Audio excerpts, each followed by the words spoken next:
saya ingin ke pertanyaan dari seorang dosen arsitektur di Unwira dulu yang bertanya dari Pak Budi Lili, bagaimana caranya agar kita umat Kristiani Katolik di NTT tidak terjebak dalam sikap eksklusivisme, sebagaimana agar tidak berlawanan misi inklusif dari Yesus. Juga ada pertanyaan yang menggelitik dari sisi pandangan Pater Budi dan Romo Manis, apakah dosen beragama Islam boleh mengajar di Universitas Katolik?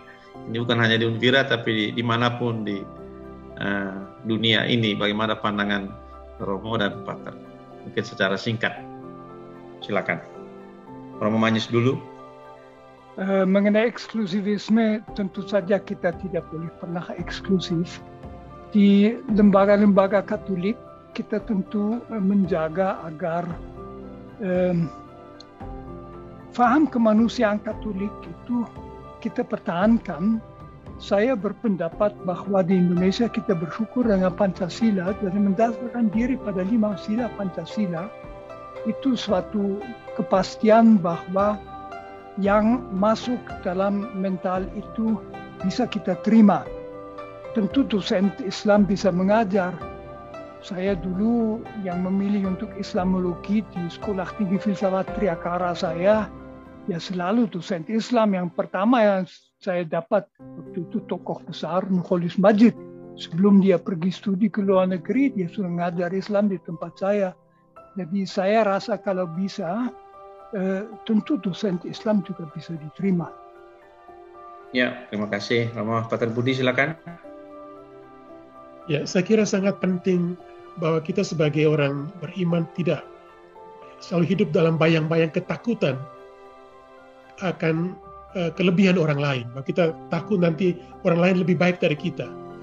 Kita mesti menjadi orang beriman yang bebas. Kita yakin akan iman kita percaya diri, dan kita buat apa yang kita yakini dalam kerjasama dengan orang lain.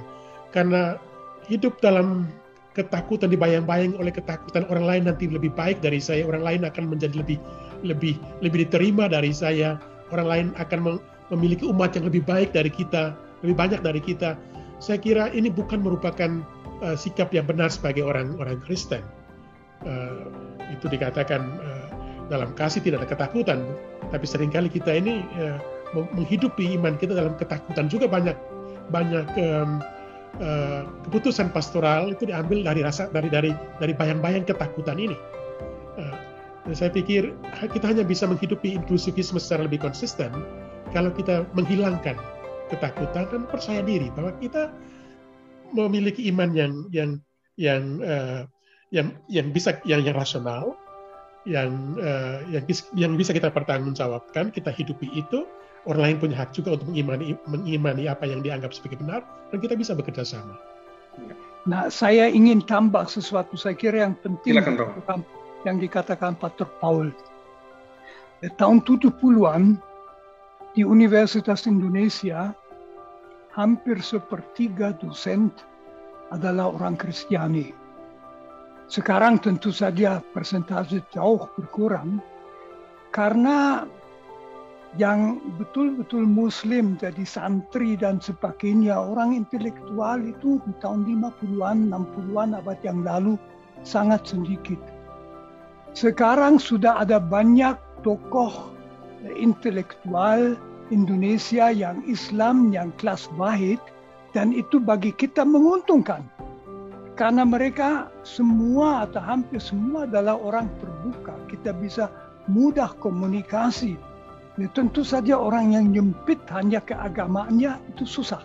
Tetapi bahwa Islam sekarang punya dalam segala dimensi ilmu dan mata kuliah di perguruan tinggi tokoh-tokoh yang tidak kalah dengan kita, menguntungkan kita bangun persaudaraan yang enak sekali saya alami. Ya itu saja. Baik, terima kasih banyak Romo